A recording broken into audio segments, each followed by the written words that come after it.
मैं स्क्रीन आप लोगों के साथ शेयर कर देती हूँ। ठीक है। तो ये है हमारा एक्सेल की स्क्रीन, इसकी स्क्रीन, एक्सेल की शीट, जिसमें कंज्यूमर नंबर होगा। इधर मैं चाहती हूँ सीरियल नंबर ऐड हो। ठीक है।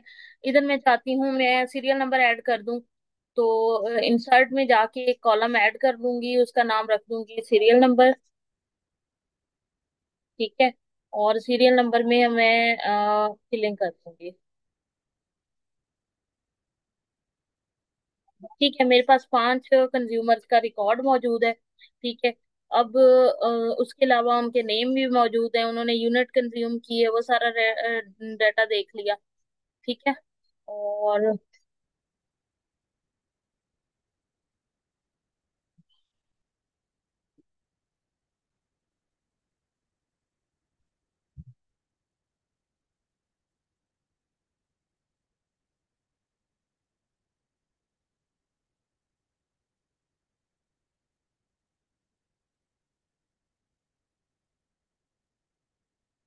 ठीक है। यूनिट का रेट जो है वो आपको पता है कि डिफरेंट है, उसके हिसाब से होता है। फिर स्लैब्स हैं, स्लैब्स भी देखूंगी। फिर अमाउंट कैलकुलेट करना, सरचार्ज, टीवी फी, और ये सारी चीजें जो हैं ये मैं आपको आज सारा करके दिखाऊंगी। ठीक है। फिर टोटल बिल, और अगर कोई फ्यूल एडजस्टमेंट है तो वो, ये सारा रिकॉर्ड मैंने एंटर कर लिया। ठीक है। और ये जो यूनिट्स कंज्यूम वगैरह हैं, ये सारे जो हैं वो, जब उन्होंने रीडिंग की तो ये सारी चीजें आ गई। ठीक है। अब सबसे पहले देखेंगे मीटर टाइप में। मैं चाहती हूँ मीटर, मेरे पास 3 तरह के होते हैं। एक कमर्शियल होता है। ठीक है। कमर्शियल होता है, उसके अलावा घर के लिए रेजिडेंशियल होता है, और तीसरा होता है इंडस्ट्रियल। 3 तरह के मीटर होते हैं, और उनपे जो यूनिट है वो डिफरेंट टाइप का ही लगता है। ठीक है। फिर जो रेजिडेंशियल है उनपे स्लैब्स हैं कि इतने यूनिट का होगा तो इतने रुपए जो है रेट होगा, और उससे बढ़ जाएगा तो रेट जो है वो भी बढ़ता जाएगा। फिर बिल की अमाउंट और उस पे कोई सरचार्ज वगैरह है वो लगाएंगे, और फिर टीवी फी होती है एक, तो वो लगाई जाएगी। कोई फ्यूल एडजस्टमेंट है वो लगाएंगे, और आखिर में टोटल बिल कैलकुलेट करेंगे। मैं चाहती हूँ मीटर टाइप में ना वो मुझे ऑप्शन दे दे। ड्रॉप डाउन से मैं सिलेक्ट करूँ ऑप्शन, तो वो मुझे ऑप्शन दे दे और मैं वहां से सिलेक्ट कर दूँ। ठीक है। मैं इनको सिलेक्ट करूंगी। सिलेक्ट करके डाटा वैलिडेशन रूल्स में जाके, इसमें जाऊंगी डाटा में। डाटा में जाके यहाँ पे वैलिडेशन में, या वैलिडेशन में एनी वैल्यू की बजाय यहाँ पे लिस्ट कर दूंगी। On on in cell drop down, ताकि ड्रॉप डाउन खुले और उसमें से वो वैल्यू जो है वो नजर आए।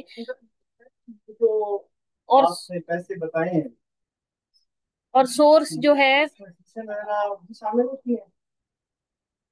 सोर्स जो है, सोर्स से मुराद ये है कि वैल्यू कौन कौन सी आनी चाहिए।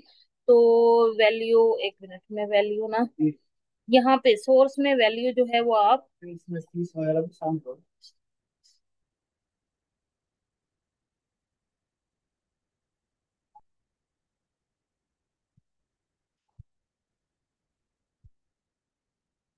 वो भी include है। तो वो कहते हैं 5 से 15 16 हजार। यहाँ पे ना 3 मैं वैल्यू दे दूंगी रेजिडेंशियल। मुझे पता है, आप बाकी पता चले जो देखे ना। यहाँ पे जाके ये 3 वैल्यू जो है कॉमा देके मैं ऐड कर दूंगी और अप्लाई करूंगी। इन सेल ड्रॉप डाउन में शो करना है तो ड्रॉप डाउन में वो शो करेगा। ब्लैंक्स को इग्नोर करना है तो इग्नोर कर दो, अगर नहीं करना तो ओके करोगे। तो ये देखो यहाँ पे ड्रॉप डाउन आ रहा है, और यहाँ पे ये ऑप्शन आ रही है रेजिडेंशियल की, कमर्शियल की, इंडस्ट्रियल की। मैं रेजिडेंशियल कहती हूँ। ठीक है। नीचे सेलेक्ट करती हूँ कि ये है कमर्शियल, ये है रेजिडेंशियल, ये है कमर्शियल, और सॉरी ये है इंडस्ट्रियल, और ये है रेजिडेंशियल। ठीक है। तो ये मुख्तलिफ है। अब रेट जो है वो रेजिडेंशियल के लिए सेपरेट है, कमर्शियल के लिए सेपरेट सेपरेट है, और इंडस्ट्रियल के लिए सेपरेट है। ठीक है। उसके लिए मैं क्या करूंगी, मैं यहाँ पे इफ का फंक्शन लगाऊंगी। ठीक है, क्या लगाऊंगी? इफ का फंक्शन, उसके लिए जब भी फंक्शन या फार्मूला अप्लाई करते हैं पहले इक्वल लिखते हैं। इफ, इफ में मैं कहती हूँ अगर इसकी वैल्यू जो है इज इक्वल टू हो रेजिडेंशियल की, रेजिडेंशियल की, ठीक है, तो वो क्या शो कर दे? बिल शो कर दे 10 रुपए। ठीक है, वरना, वरना दोबारा कंडीशन लगाएंगे और कहेंगे कि इसकी जो E2 की वैल्यू है, E2 की वैल्यू इज इक्वल टू हो,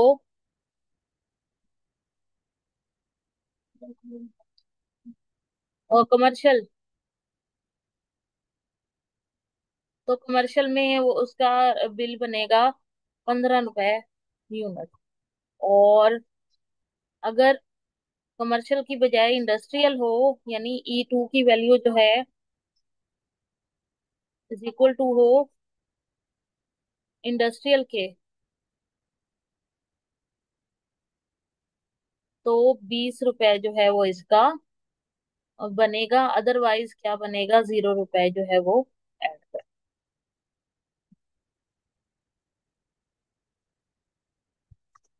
ठीक है, अब इसको यहाँ पे हम,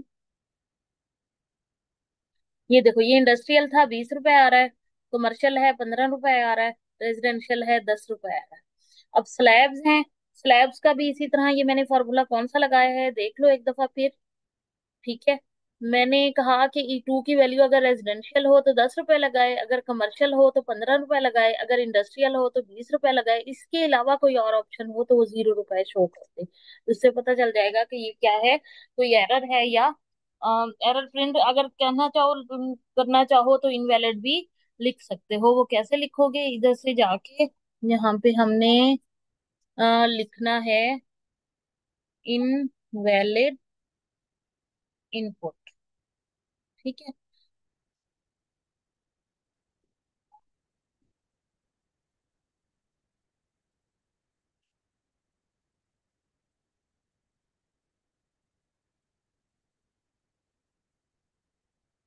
ठीक है, ये इनवैलिड इसलिए आ रहा है, यहाँ पे कोई ऑप्शन मैंने सिलेक्ट नहीं की हुई, अगर मैं सिलेक्ट करती तो वो इनवैलिड शो ना करता।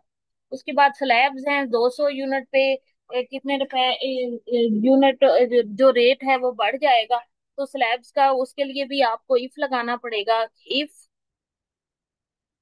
ये जो यूनिट कंज्यूम हुए हैं अगर वो हो, इफ लगाएंगे। ठीक है, इफ यूनिट जो कंज्यूम हुए हैं यानी कि D2 की जो वैल्यू है अगर वो greater than is equal to, greater than हो 200 के, तो वो क्या कर दे?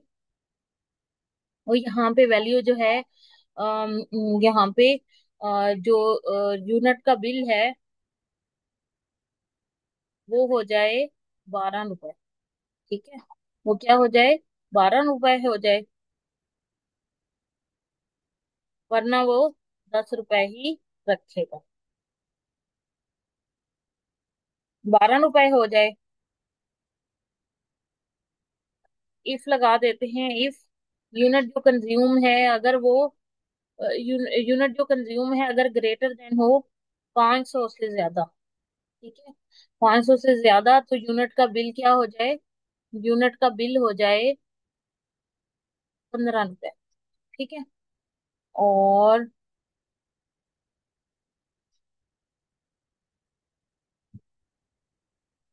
ठीक है, तो ये 12 रुपए चूंकि क्योंकि ये जो है स्लैब जो है 200 वाले में आता है, तो अब ये वाला जो है वो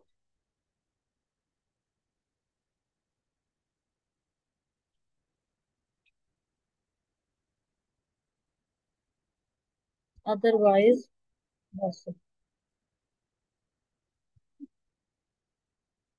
तो मैंने स्लैब्स के हिसाब से भी यूनिट का बिल जो है वो ऐड कर दिया है। अब बिल की अमाउंट कैलकुलेट करनी है। बिल की अमाउंट कैसे कैलकुलेट की जाती है? इक्वल टू ये वाली वैल्यू जो है, यूनिट जितने कंज्यूम किए हैं और उसका रेट जो है वो ये वाला स्लैब्स वाला, unit consume multiplied by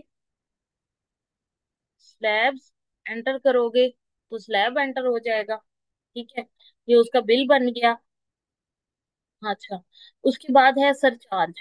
surcharge जो है वो सेपरेट से ऐड करने हैं। अगर परसेंटेज ऐड करनी है तो बिल के अमाउंट में परसेंटेज ऐड कर दी जाएगी। वो कैसे की जाएगी? 10% ऐड करना है।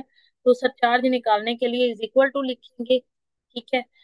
10%, 10% मतलब 10%। किसका 10% होना चाहिए? बिल अमाउंट का। ठीक है। और 420 रुपए बना, ये सब पे अप्लाई कर देंगे तो सबका ये 10% निकाल लेगा। ये सब चार्ज ऐड करेगा। टीवी फी, फ्यूल एडजस्टमेंट कोई अगर पिछला है तो जैसे 200 रुपये पिछला फ्यूल एडजस्टमेंट है, ये वो मैनुअली एंटर कर लेंगे।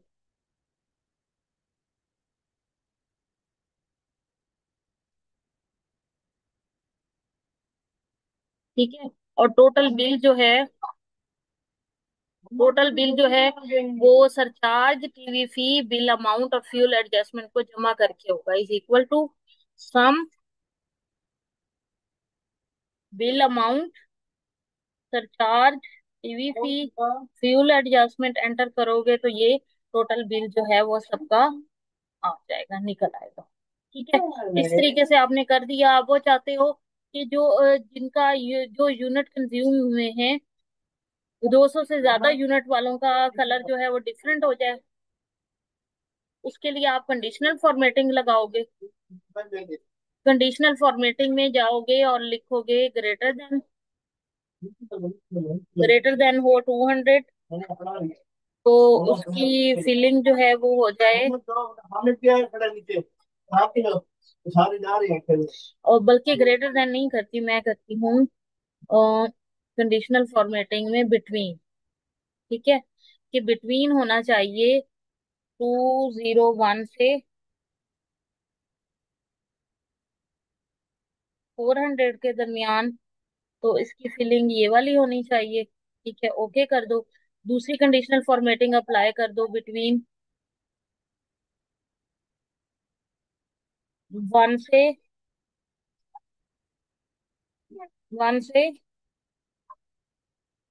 200 के दरमियान। तो इसकी ये फॉर फिलिंग हो जाए।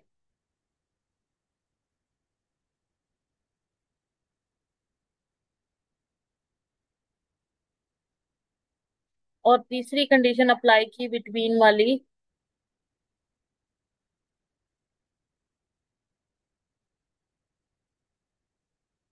400 से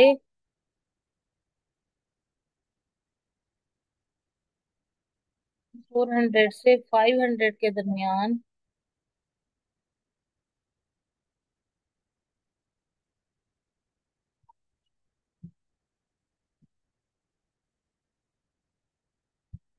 तो ये सब की फॉर्मेटिंग जो है वो चेंज हो गई है। अब जैसे जैसे अप्लाई करते जाएंगे वो सब पे ऑटोमेटिकली ये अप्लाई होती जाएगी। इसी तरह आप चाहते हो रेजिडेंशियल, कमर्शियल और इनकी जो है वो भी चेंज हो, तो ये कंडीशनल फॉर्मेटिंग में अप्लाई कर दोगे। हाईलाइट सेल्स रूल में जाके इक्वल टू करोगे। इक्वल टू अगर रेजिडेंशियल हो तो इसकी फिलिंग जो है वो ग्रीन वाली हो जाए। ठीक है।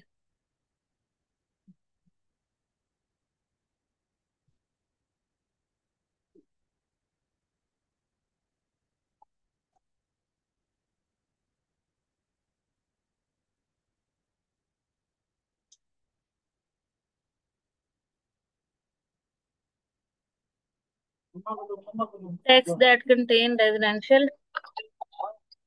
तो ये क्या बात है बेटा, इस वीकेंड पर आपका बकरा आ जाएगा इंशाअल्लाह। बड़े सींगों वाला बकरा चाहिए, मेरे सब दोस्तों के बकरों के सींग हैं।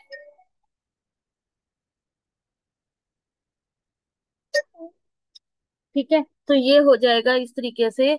ये देखो इसकी फिलिंग हो गई। अब इसको प्रिंट निकालना हो, प्रिंट निकाला जा सकता है। इसको सेव करोगे। मैंने सब पे फार्मूला अप्लाई करना दिखा दिया, कंडीशनल फॉर्मेटिंग बता दी, रूल वैलिडेशन वगैरह बता दी, बाकी सारी कि कैसे फार्मूला, कैसे फंक्शन अप्लाई होता है। तो इसी तरह से आप लोग बाकी एक्सरसाइजेस जो है वो करोगे। ठीक है। समझ आ गई आप लोगों को? शेयरिंग जो है मैं स्टॉप कर रही हूँ। और आप लोग जो है अटेंडेंस आप लोगों ने सबने भेज दी है, मैं इसकी रिकॉर्डिंग जो है वो आप लोगों को भेज दूँ। ठीक है। अल्लाह हाफिज। ये लास्ट लेक्चर था हमारा एक्सेल का।